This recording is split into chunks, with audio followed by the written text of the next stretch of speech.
Pues ha llegado el día, ya es el viernes 8. Ese Triceratops es la entrada a la sala Houdini. Y nada, a ver qué tal la presentación.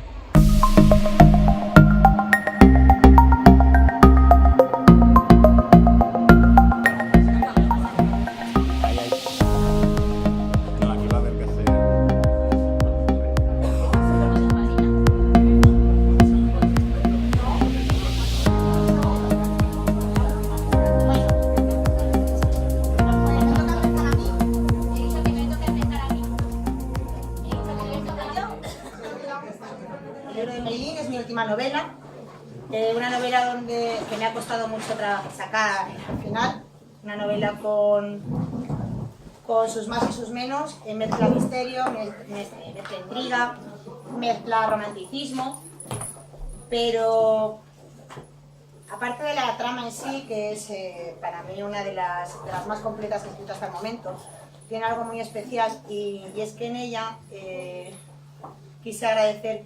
Antes de decir esto diré que una lectora, Fátima creo que se llama, me ha descrito como una escritora que en sus novelas trabaja las relaciones humanas y personales y los factores familiares, ¿no? Sí es cierto, en todas mis novelas los factores familiares y las relaciones no amorosas sino humanas están en los libros plasmadas. Es una de las razones por las que decidí que mis novelas tenían que ser apadrinadas por personas especiales, ¿no?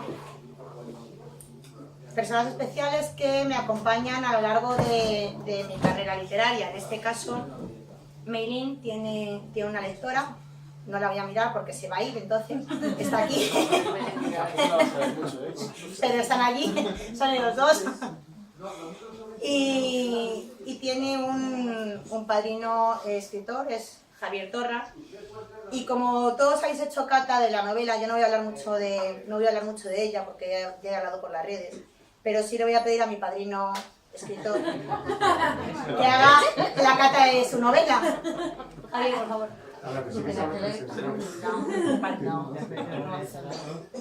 He dicho que Hola. No, hola, se nos empieza. Hola, sí, me refiero a ti. No mires hacia los lados ni intentes buscar una errata o un párrafo porque no existe. Hablo contigo. Le he robado unos minutos de este libro a Lourdes, su autora. ¿Por qué? Es muy sencillo y ahora te lo voy a explicar. Mi nombre es Meilín y soy la protagonista de la novela que te dispones a leer. De la narración de mi historia se encargará la escritora, pero hay mucho de mí que ella no sabe porque en su momento no fue importante contar. Mi vida empieza mucho antes de que cumpliese 25 años. Si tienes tiempo, me gustaría que escucharas cómo empezó mi historia. Mis progenitores llegaron a Palma de Mallorca huyendo de Shanghái, puesto que nací maldita, no por un dios, sino por dos. Y por si eso no fuese suficiente, perseguida por un demonio. Motivo por el que mis padres ocultaron mis poderes a muy temprana edad. Pero me estoy adelantando. ¿Qué te parece si te hablo antes de mi infancia? Desde muy niña, en lugar de jugar con muñecas, como hacen todos los niños, yo solía hacerlo con el agua, la tierra, el aire o el viento. No he dibujado nunca con pinturas ni he hecho muñecos de plastilina. Yo, sencillamente, me entretenía formando ciudades enteras con arena, agua y viento. ¿Cómo? Es fácil, los elementos me parecen. Pues ya está. Esa es la cata de la novela. Y bueno, no os voy a contar mucho más de ella porque no hay mucho tiempo. Y voy a dejar espacio a mis compañeros. Hola, ahora sí, hola. Yo venía a presentar este libro, que es una novela, que yo suelo escribir novela, que es Llamaré todas las vidas, que es un libro compuesto por 7 relatos. Y yo iba a hablar de todos los relatos, pero como Lourdes dice que no tenemos tiempo, pues... Habla. Son relatos de fantasía, porque yo siempre escribo, todo lo que escribo tiene algo de fantasía, en mayor o menor medida, aunque escriba histórica, aunque escriba ciencia ficción o relatos románticos, como son estos. Son románticos, pero tampoco es algo deliberado, no es que yo quisiera escribir el género romántico, simplemente quería hablar sobre el amor y sobre un tipo de amor muy concreto, que es el amor predestinado, el amor que es desatado, que no tiene explicación, que es fruto de la magia. Entonces me servía muy bien para hablar de esa magia como un elemento fantástico y del amor como algo que todos en mayor o menor medida hemos sentido alguna vez en nuestra vida, o queremos sentir, o esperamos sentir. Los 7 relatos son distintos en todos los sentidos. Tienen una voz distinta, tienen protagonistas distintos, están contextualizados en momentos de la historia distintos. Hay futuristas, hay del pasado, hay atemporales, hay relatos que son contemporáneos. En todos ellos hay 2 personas que están destinadas a encontrarse de un modo u otro. Y esa forma de encontrarse suele ser algo mágico, ¿no? Por ejemplo, el primero es una leyenda que 2 personas se enamoran observando una estrella fugaz de distintos puntos y viéndose reflejada en esa estrella. El segundo es un poco más macabro porque es el amor entre una tanatopractora y su paciente, su cadáver al que tiene que maquillar. ¡Qué romántico! Pues es mi relato favorito, creo que es el más bonito de todos, creo que es el más romántico. Habla de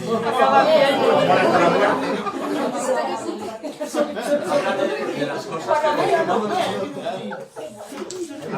que no nos atrevemos a vivir, de cómo podemos echar de menos algo que no ha sucedido, de cómo podemos vivirlo incluso, cómo podemos maldecirlo, cómo podemos lamentar, no atrevernos a hacer las cosas en el momento en el que tenemos que hacerlas, y cómo esta chica, esta tanatopractora, cuando se encuentra ese cadáver en la camilla, de repente revive toda una serie de recuerdos, de amor, de una historia fabulosa y maravillosa, pero es una historia que no sucedió. Entonces, bueno, ahí está un poco... El tercero es fantasía épica, pero en torno a una historia de amor, es un poco un homenaje a una historia que a mí me impactó mucho de pequeño, escrita por Tolkien, precisamente. Para mí es una de las historias románticas más bonitas que he leído nunca.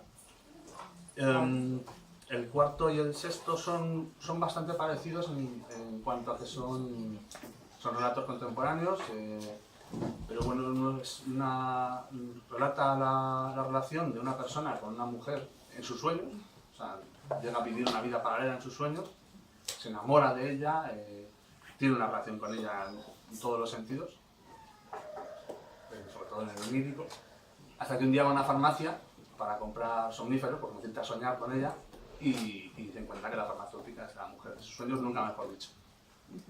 El quinto es también un poco macabro, porque tiene un final bastante duro, bastante triste, pero habla también de otros aspectos que a mí me interesan mucho y he presentado en mis libros, como son la memoria, los sueños también, pero la memoria es siempre los recuerdos, cómo transformamos los recuerdos, cómo jugamos con ellos, cómo nos enamoramos de esos recuerdos y cómo olvidamos, claro, la memoria va unida siempre del olvido. Y el séptimo es el que en realidad da sentido a los 6 anteriores, porque aunque son distintos, todos están conectados, todos, por eso se llama el tema de todas las vidas, todos son vidas como repetidas una y otra vez, ¿no? Son historias que se van repitiendo a lo largo de la historia, con la redundancia. Y este último, que es un relato futurista, yo entiendo que un poco extraño, narrado también de una forma diferente, es el que va uniendo todos estos relatos y va hablando de todos los aspectos que aparecen en los sueños, las leyendas, la magia, el romanticismo, el olvido, la memoria. Y bueno, yo creo que queda un final no abierto, pero bueno, digamos que el lector puede decidir un poco si es conveniente recordar todas esas vidas en las que se ha amado o es mejor olvidar y volver a amar de nuevo como acontecer. Y bueno, ya no hablo más, que se lo digo a otro.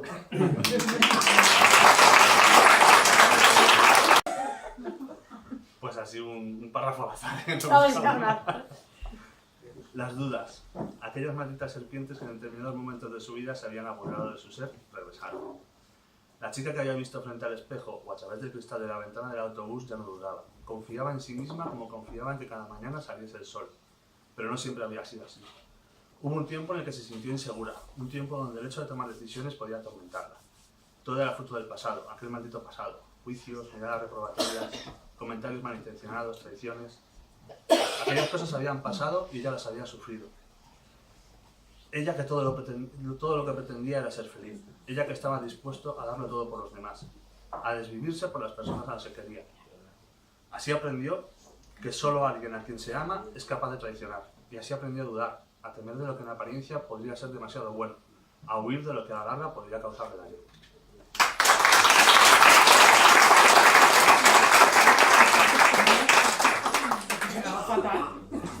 Le ha quedado fatal, que no quería leer. Ahora los precios.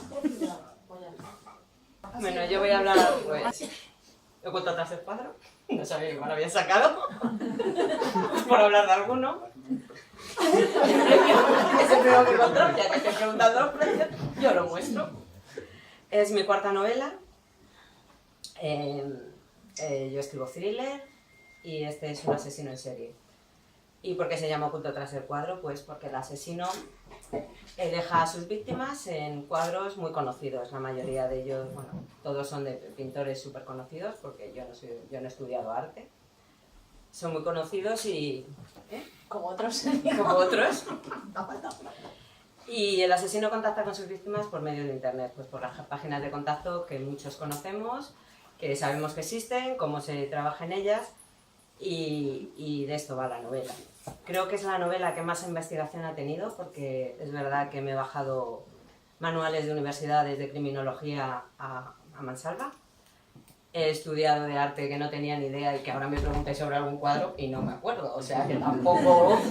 Pero he estudiado muchos blogs, he mirado muchos libros para tratar de ellos. Y la verdad es que los protagonistas están en dos historias, o sea, bueno, son dos historias. Van a la par, porque una es la amiga, la mejor amiga, que decide meterse en el mundo de internet pues para buscar al asesino de su mejor amiga que acaba de morir. Y por otro lado está la investigación policial, que bueno, al final se acaban entrelazando, porque al fin y al cabo la protagonista es una psicóloga criminalista frustrada, no voy a decir por qué, porque viene en el libro, y al final acaba ayudando a la policía y se acaba entretejiendo todo. Mis novelas siempre tienen, el asesino tiene un porqué, es decir, no asesina porque se ha levantado una mañana y ha dicho hoy voy a matar a alguien, que debe ser súper entretenido. Normalmente tienen problemas psicológicos, o sea, algo les ha pasado, algo les ha traumatizado, algo les ha ocurrido en su vida para que de repente decidan matar. Y esto me hizo también investigar mucho por internet y ver vídeos. Y hay una escena que no pude escribir, porque tampoco pude verla en internet porque fue brutal. Y es que está en internet, es que en internet es que puedes ver cualquier cosa y es un vídeo de unos chicos asesinando a un perro. Y evidentemente no vi más que el empiece y dije, esto no lo escribo, o sea, si no lo puedo ni ver, no lo puedo escribir. Así que tampoco es un libro brutal de decir, Dios mío, me está contando el detalle, qué horror. O sea, se habla, pero no me involucro. Y como yo soy muy escueta, pues ya está.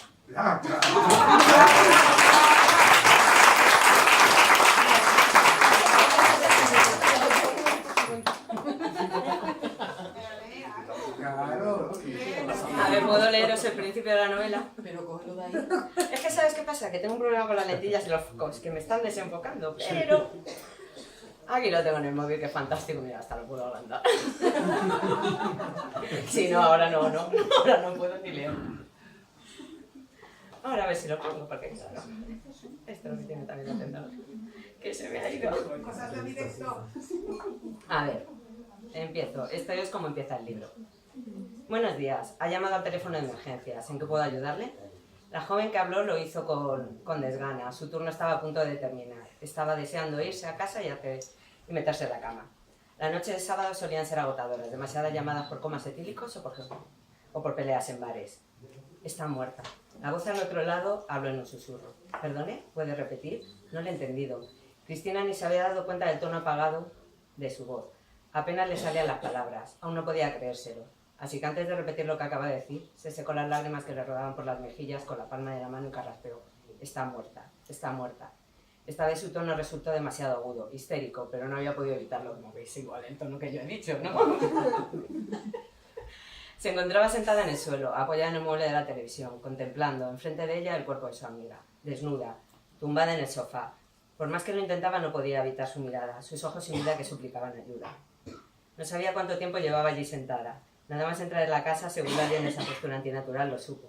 Casi no se había atrevido a tocarla. Le había buscado el pulso en el cuello, pero al notar lo fría que estaba y no encontrarle pulsaciones, sus sospechas habían sido confirmadas. Entonces se había desplomado en el suelo y había llorado, incrédula e impotente por lo que se había encontrado.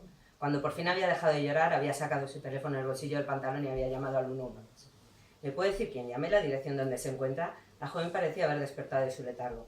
Cristina le dio los datos de forma mecánica. Cuarto B. No, perdona. A. Ella vive en el A, yo en el B.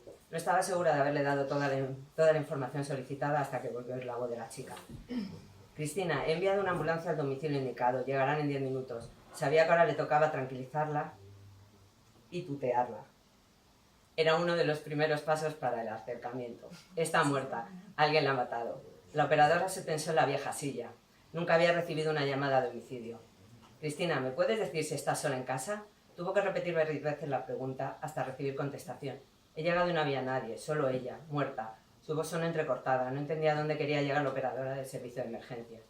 Aunque notó cómo se le erizaba el vello mientras miraba preocupada tanto a su izquierda como a su derecha, comprobando que en el salón estaban únicamente ellas dos. ¿Ya qué nada? Te aconsejo que salgas de la casa, quizá el intruso aún se encuentre en el interior. Al comprender lo que le acababan de sugerir, Cristina se levantó, mareada por la brusquedad del movimiento. Tuvo que apoyarse en el mueble unos segundos para recomponerse y entonces salió a toda prisa del piso de su amiga, dejando el teléfono tirado en el suelo, justo en el lugar en el que se encontraba sentado unos segundos antes. Cristina, ¿sigues ahí? La voz de la teleoperadora siguió intentando comunicarse hasta que comprendió al otro lado de la línea que ya no había nadie. Y ya está.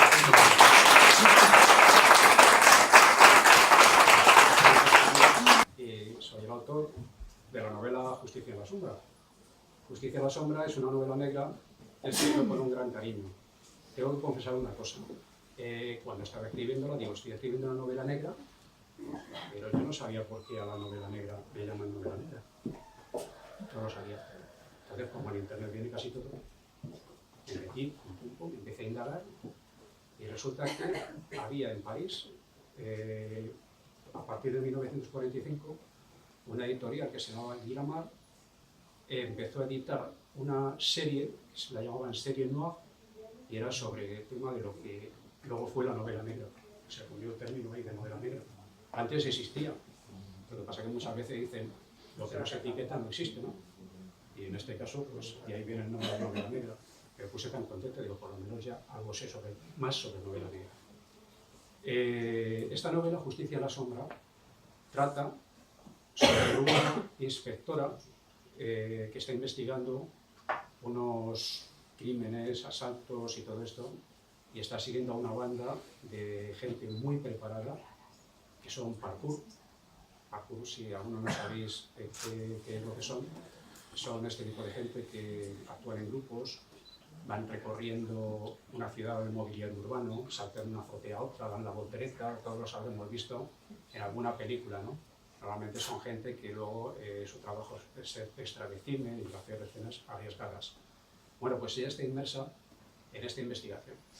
¿Qué ocurre? Que llega a sus manos una documentación a través de alguien que ella considera una fuente fiable. Empieza a investigar esa documentación que se remonta a 1937, como siempre digo, no tiene nada que ver con la guerra civil, se remonta a 1937 y a partir de ahí investiga, lo que viene la documentación, una familia con sus luces y sus sombras. Se centra sobre todo en un personaje, ella, que es el que va vertebrando toda la historia, una persona que tiene mucho peso específico en esa familia, y resulta que es una especie de justiciero. Es una persona fenomenal, amante de su familia, todo el mundo le quiere, súper protector, es como siempre digo, una especie de perro pastor, ¿no? Alguien que guarda, que protege y sobre todo que agrupa a su grupo, valga la redundancia. Y este hombre que está vertebrando, como antes decía el libro, es el que va a hacer que llegue la historia de esa familia hasta la investigación que tiene la inspectora en el año 2017. No puedo contar nada más de la historia. Eso en cuanto al contenido. En cuanto a la forma, he intentado usar los verbos dicentes, los verbos declarativos, es decir, pese a que la obra tiene mucho diálogo, en ningún momento me he puesto con vosotros, con cualquiera de vosotros, un café, a que nunca veis la palabra dijo. Ya verás como lo vea. Una Coca-Cola te saco. Bueno, una cervecilla también vale. Venga, Bueno, vale. no viene en ningún momento la palabra dijo, ¿no? Entonces, esta persona, el justiciero, es una persona que podemos pensar que es alguien agresivo, violento y tal, que va a todo lo contrario. Es alguien que, bueno, surgido de la nada, que llega a tenerlo todo, pero durante su trayectoria nunca su trabajo sucio lo ha delegado en nadie. Siempre se ha encargado de hacer su trabajo sucio. ¿Por qué? Porque dice una frase que dijo James Owen en el siglo XVII ya, que decía que a quien cuentas tu secreto, vendes tu libertad. Pero que es una frase antigua, es más antigua, o sea, se puede remontar un siglo antes a Fernando de Rojas, que en la Celestina acuña la frase que dice: a quien dices tu secreto, regalas tu libertad, que yo la veo incluso más acertada todavía que lo de que vendes tu libertad. Y esta persona, insisto, bueno, piensa que en algunos casos el fin justifica los medios, y hay una lucha en el libro entre la justicia oficial, la justicia legal, el ius puniendi del Estado, que es la facultad sancionadora que tiene el Estado, y por otro lado está la justicia ciudadana, que es la que ejerce este personaje. Y bueno, pues ya no puedo aguantar más, y muchas gracias a todos.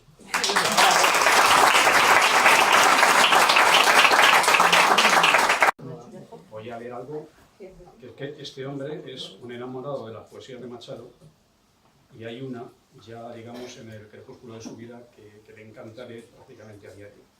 Y dice así, dice: y cuando llegue el día del último viaje y esté al partir la nave que nunca ha de tornar, me encontraréis a bordo ligero de equipaje, casi desnudo, como los hijos de la mar.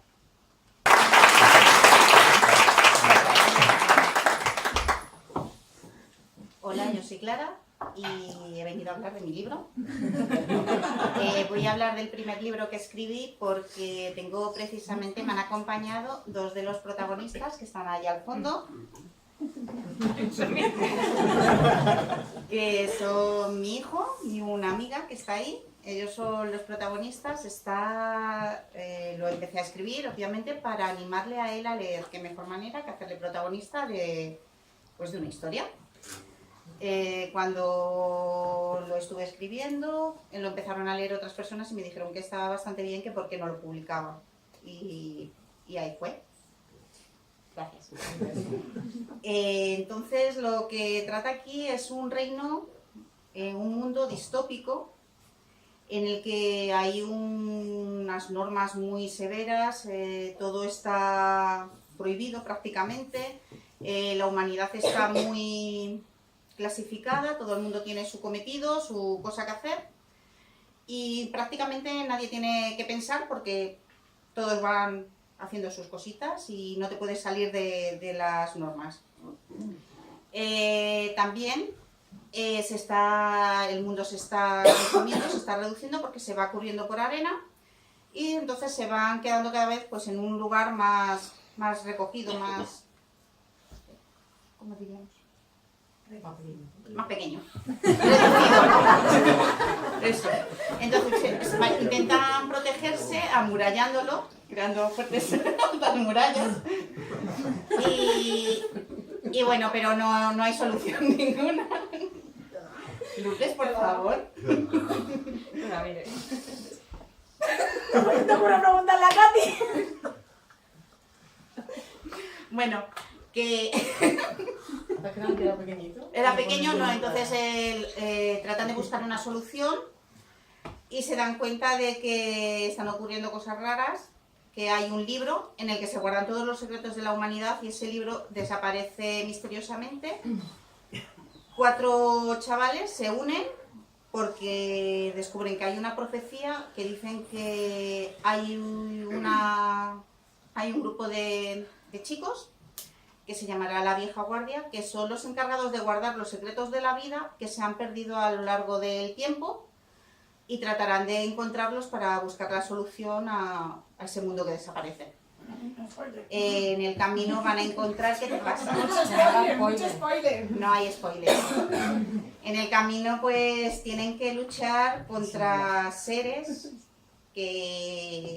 mitológicos o no, y contra ellos mismos, porque tienen que encontrarse, una forma de vida que están totalmente desacostumbrados a usar, y tienen que buscar tanto su personalidad como saber convivir entre otros. Ya está.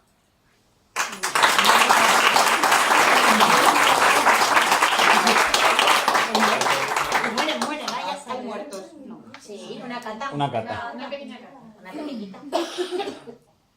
Bueno, yo os leo el final, que es muy cortito.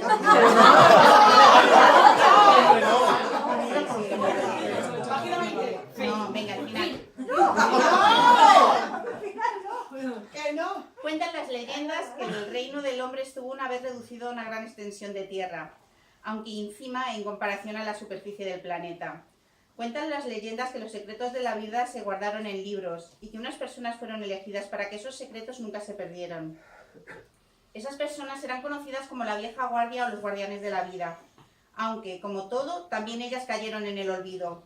Y cuentan las leyendas que 4 muchachos arriesgaron sus vidas para devolver la vida al planeta que moría cubriéndose lentamente por arena. Pero solo son leyendas.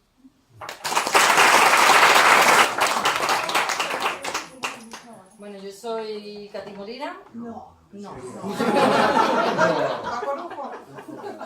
Y vengo a hablaros de mi serie, Las Mujeres González, que son 3 libros. Sería este de aquí, Sexo, Hijo Flamenco, Sal, Tequila y Limón y Loca, Sexy Bruja. Las portadas, la verdad, la gente que las ve, yo tengo un público más de mujeres, pero estos libros los puede leer cualquier persona. Son comedias románticas y paranormales, ¿vale? Mi idea era hacer comedia, pero para que el público se entretuviera y se riera de verdad. Entonces son muy complicados. Es como el que sube un comediante a escena y intenta inventarse chistes para que el público se ríe y a lo mejor esa tarde no los tiene tan buenos y se llama un chasco. Entonces yo lo que hice es inspirarme en mi familia. En estos libros, en realidad las protagonistas son 3 señoras mayores, que son trillizas. Está la Rosario, la Paca y la Manuela.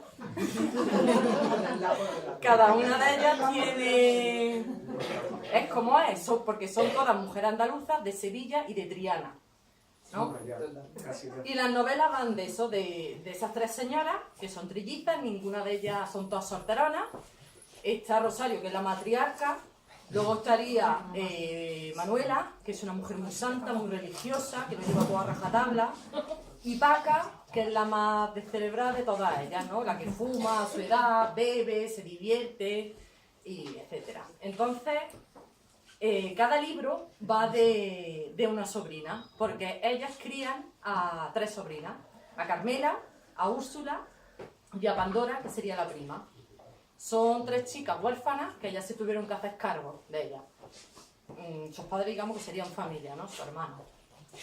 Entonces, lo que yo intento contar es...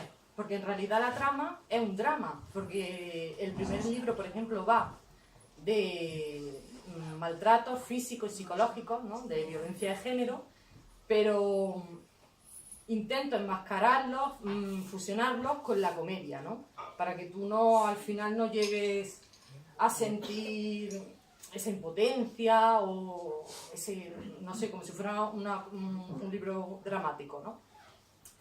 Entonces lo que yo hice, aparte de inspirarme en los personajes de gente real de mi familia, en 2 tías mías y mi madre, y las protagonistas sería un poquito yo, mi hermana y mi prima, me pareció buena idea porque yo tengo una familia muy peculiar. Nosotros nos llamamos González, por eso se llama Serie Las Mujeres González.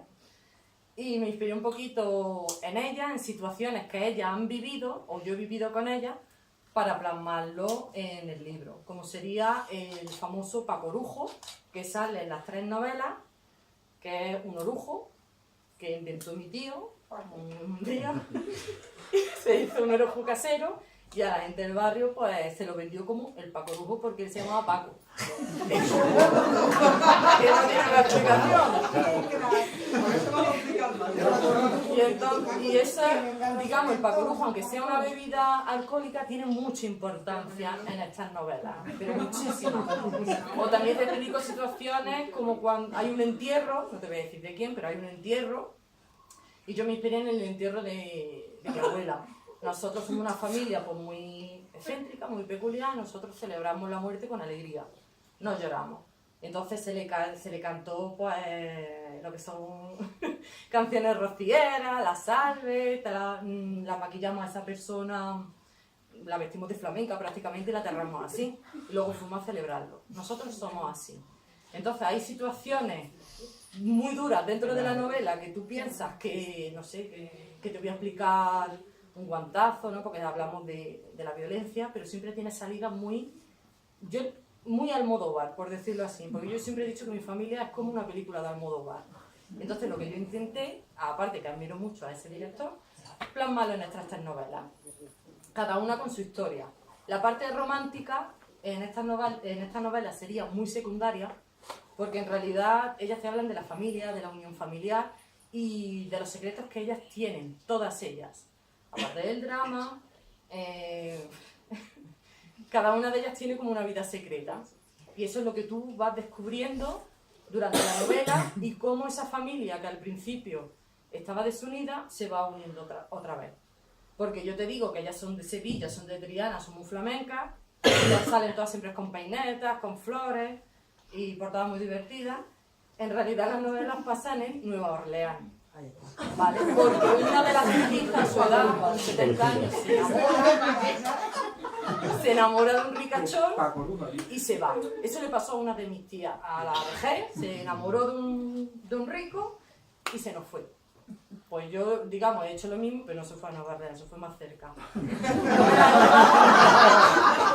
Yo me la llevo a Nueva Orleans, porque yo te digo que son paranormales, las 3, hay fantasmas, son novelas de fantasmas, pero son fantasmas más graciosos, ellos sienten, si tienen que ir al baño, ellos van al baño, si tienen necesidad de fumar, te las tienes que leer para entender esa parte paranormal, porque ellas son un poco brujas.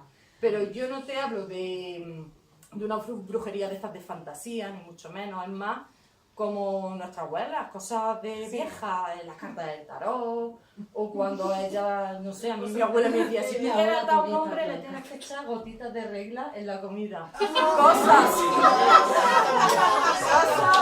de viejas que a mí me ha contado mi tía, mi abuela, pues un poquito eso. Y ya está, no voy a dar más la vara, es simplemente eso. Digamos que Sexo y Flamenco sería el matriarcado de estas novelas. Esta se puede leer sola, porque esta va de Pandora, cómo acaba esta novela, yo te explico lo que pasa con ella. Y esta de aquí, que es la última que se acaba hace poco, digamos que sería un complemento de esta, para saber realmente cómo acaba, deberías de leerte esta, pero antes te has tenido que leer la primera. Bueno, que os compré las 3. Bueno, y así ya está. Una casa. Eso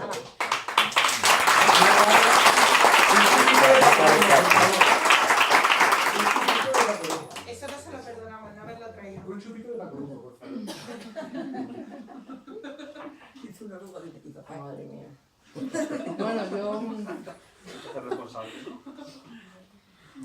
Bueno, lo primero que he visto, ya está. Vale, de acuerdo, me toca, dijo Paca dando un golpe en el antebrazo de la silla de plástico. Confieso que tengo un amante desde hace un par de noches. ¿Tú? ¿Con quién? Preguntó incrédula Pandora. Se llama Cipote y no es celoso. Se sacó del bolsillo el consolador o cuerno de unicornio de Macarena.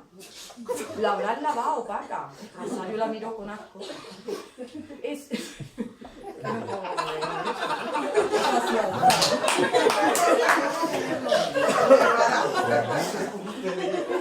Bueno.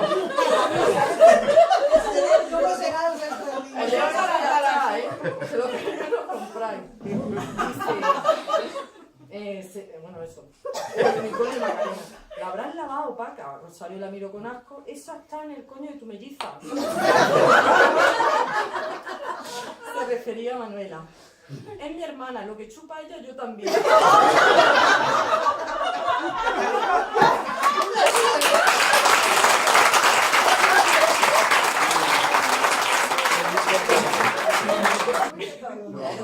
Después del consolador voy yo. En fin, bueno, yo, si puedo, voy a hablar. Voy, ¿eh? Voy, venga, dale. Yo voy a hablar de Irene, ¿vale? Que no tiene nada que ver con...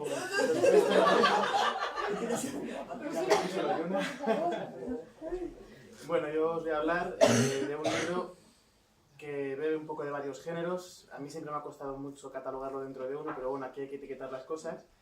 Y tuve la suerte de que una lectora, que después se convirtió en mi agente, lo leyó y me dijo: oye, me encanta cómo has hecho este thriller de fantasía. Y dije: vale, me lo quedo, ya está. Thriller de fantasía, ¿vale? Es un poco así lo que resumiría al de género del libro. Y yo siempre digo que si alguien espera encontrar aquí un Señor de los Anillos, un Juego de Tronos, no es su libro, ¿vale? Porque dentro de esa fantasía no es algo puramente épico, es una fantasía que está tratada como si fuera una metáfora de situaciones muy reales. Con el libro yo pretendo hacer una crítica social bastante importante, por lo menos importante para mí, y una metáfora, un símil de los fanatismos. Entonces todo eso contado a través de ciertas florituras de fantasía, ¿vale? Es un libro que me ha dado muchas alegrías, en muchos sentidos, tanto con lectores, se alimenta mucho del boca a oreja de la gente, todas las ventas que he tenido han sido ferias y boca a oreja de, pues me ha gustado tal. Los blogs lo han leído también y lo han recomendado bastante. Entonces la verdad es que todo esto ha ido llevando que con el tiempo vaya creciendo y se haga todavía más grande de lo que parece en principio, ¿vale? Es una novela que está tratada con unos personajes que podríamos ser cualquiera. Y estoy un poco despistado porque todavía estoy pensando en mi edad. Y ahora mismo mi objetivo es no reírme. Entonces, pues nada, los personajes siempre me los tomo muy en serio en todas las novelas, como yo creo que todos. Lo que pasa es que bueno, soy un poquito meticuloso y siempre me gusta documentarme con psicólogos para que me ayuden a plasmar esa evolución de todos ellos. Y bueno, sí que es cierto que de mí época con ellos y todos son, menos uno, todos son inventados, y yo con esta novela pretendía hacer un homenaje a mi hermana, que para está también, la pobre. No ha podido venir hoy, pero bueno, ya sabe que esto es un homenaje hacia ella, y aunque no está inspirada en su persona, la protagonista tiene mucho de ella. Entonces, pues bueno, es un poco lo que mi hermana siempre había representado para mí, junto con toda esa crítica. En cuanto al argumento, plantea una hipótesis en la cual hacía muchos años magia y ciencia convivían como si fueran una entidad de poder. Después de una guerra al final se decide escindir y con el tiempo pues cada una olvida a la otra. Entonces es un poco como se intenta reavivar ese conflicto y se crea una conspiración en la cual la protagonista Evelyn se ve inmersa y su vida se convierte en una carrera contra el reloj. Está ambientada en Madrid, en su mayor parte en Madrid, quiero decir, pero no Madrid como lo conocemos, tampoco Madrid distópico, es nuestro día a día, pero contado de otra forma diferente. Y en Arade, que es un mundo ya totalmente inventado por mí, y la historia va un poquito a matacaballo entre esos dos mundos. Y bueno, se supone que me toca leer, pero... Ya, pues ábrela así. Yo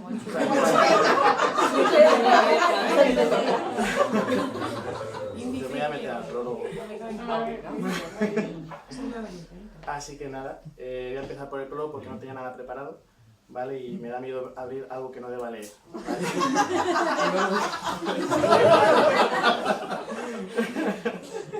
No, es que sí que es verdad que es una novela que tiene muchos giros y no quiero destripar algún spoiler porque soy capaz de tener la puntería de atinar en el punto que no quiero que sepáis. Dicen que las historias siempre contienen una parte de verdad, una pequeña dosis de realidad que acaricia la fantasía como un aguacero de enseñanza.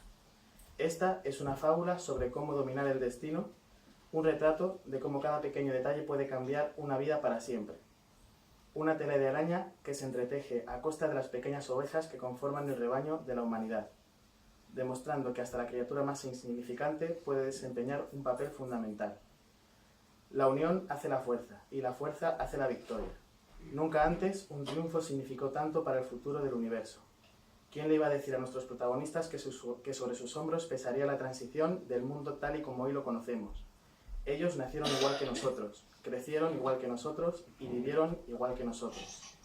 Nada les diferencia de cualquiera que haya pisado el suelo por el que caminamos. En definitiva, tú podrías ser uno de ellos. Los héroes no nacen, se hacen. Prosperan en nuestros corazones y tenemos el coraje de hacerlos crecer. Este es un relato en el que el bien y el mal se dan la mano para luchar contra una amenaza superior. Una fábula donde los personajes nacen como personas y crecen como héroes. una historia donde la imaginación vuela para aprender una lección real. Porque ¿qué sería entre nosotros sin un poco de fantasía?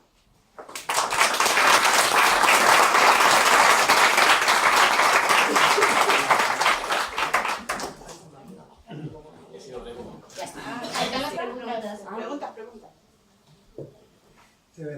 ¿Qué has intentado reflejar con el título? La novela.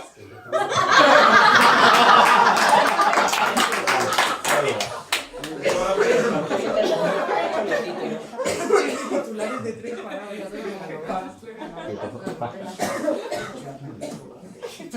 ¿Alguien más? Bueno, tú por el nombre, ¿no? ¿no? Pues Lourdes, ¿qué Es un spoiler, no puedo responder a eso. Es un spoiler muy grande. Yo me quedo para Pues está claro que Merlín tiene el poder de los elementos.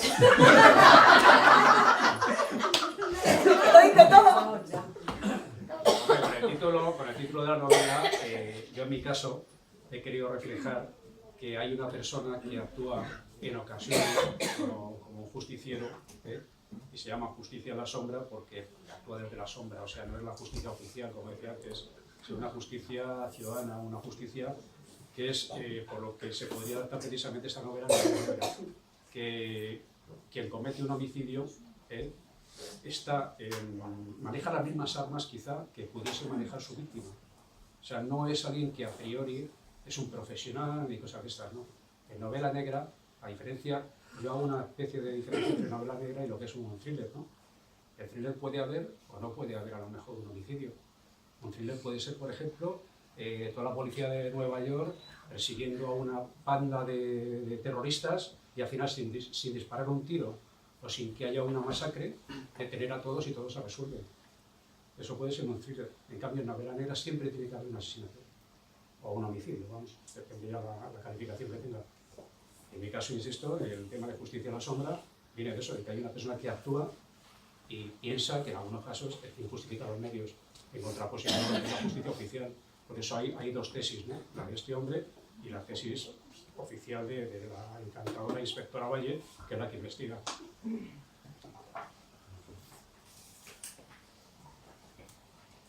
¿Es la literatura un acto de rebeldía? Para Javier, ¿no? Yo creo que sí, o si no lo es, para mí lo es y debería serlo, ¿no?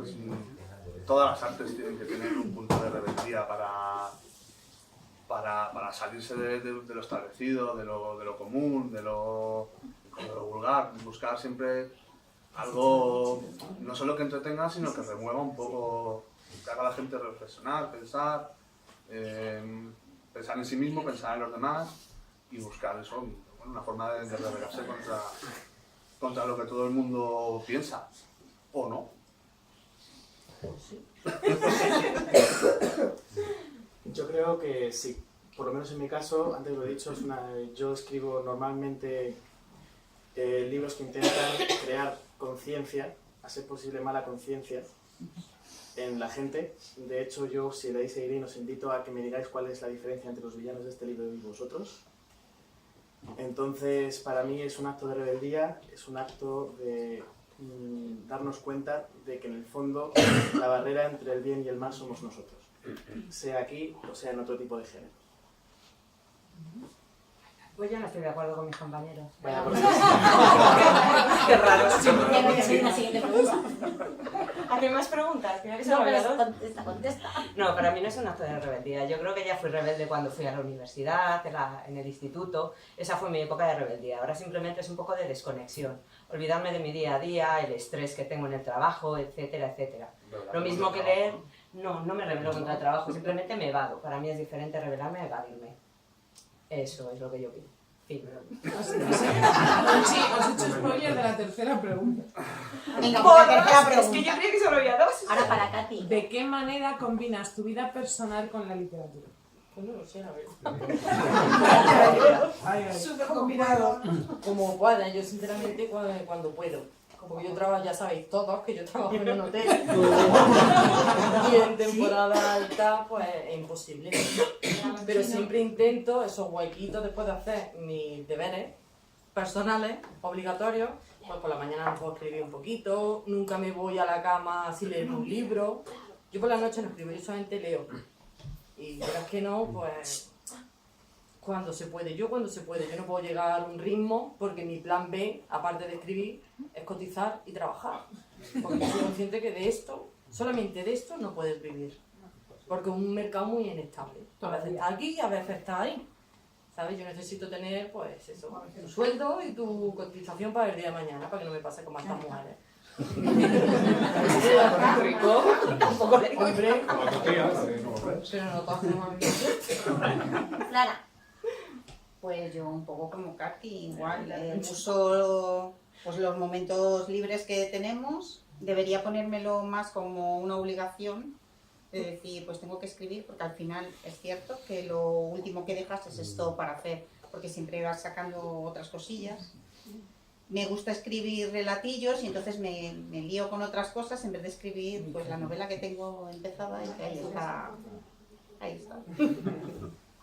Pero eso, lo primero, pues claro, el trabajo, la familia y luego vas dejando pues un poco la escritura. Porque como ya muchas dices, no veces vives de ello. no, sí, pero también muchas veces son los momentos de lucidez, como yo digo. Hay meses que te tiras, que no sabes cómo continuarla, entonces te dedicas más a tus cosas y de repente te viene la luz y no puedes parar, ¿no? Que eso es lo que pasa. Y me puedo tirar un mes o 2 meses dejando de lado mis obligaciones, no barro la casa, no hago nada. ¿Qué nos vas a contar? Eso también te da muchas veces, depende. Bueno, yo tengo que decir, en mi caso nunca lo he considerado una obligación, ni lo he considerado un trabajo, ni una carga, ni nada. O sea, cada momento de los que he estado escribiendo he disfrutado y tengo que confesar que soy un gran egoísta porque escribo un poco lo que a mí me gusta leer. Eso en sentido que soy un poco egoísta, ¿no? Pero vamos, el placer que siento de escribir es incomparable. ¿Lourdes? ¿Qué? ¿Tú cómo la compaginas? Hay una pregunta por ahí al fondo. ¿Cuál es el momento más impactante dentro de la novela? Lourdes, eso es un repetido. ¿Esa está repetida? Sí. Sí. El momento más impactante dentro de la novela. Mira, en 2 palabras.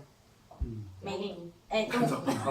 Javier, contesta. Bueno, yo como ya vas a contar el segundo relato, yo creo que es muy impactante cuando la chica levanta la sábana y se encuentra...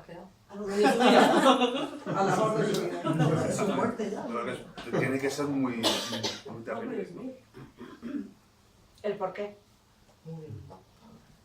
Y el momento más impactante de mi novela ha sido un momento en que el protagonista, el que decía que vertebra la historia, el justiciero, se acerca a su primera víctima, es sentir los latidos del corazón de esa persona. Al final, joder, estaba latiendo el corazón mío. Y esa emoción tan intensa es un momento para mí importante. Pues mi momento así es cuando descubren qué es lo que está causando que el mundo esté destruido. Ahí te quedas pensando qué ha pasado. Yo el exorcismo flamenco. Pero ¿por qué no te hablas siempre del flamenco? Yo también.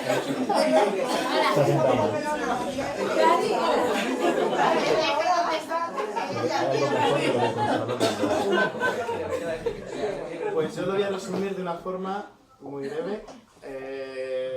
Decir que es sorprendente sería hacer muchos spoilers, así que voy a leer la opinión de un blog que dijo: me dejó con la boca abierta, no te esperas nada de lo que pasa. Ahora yo voy a decir que el momento más impactante de la novela es cuando Melín descubre que no sabe qué decidir. Que el bien y el mal tienen el mismo peso para ella. Pues no sabe qué hacer. Ese es el momento en el que la protagonista y yo como escritora lo pienso y digo, uff, qué difícil distinguir entre qué es realmente tan bueno y tan malo. Ya.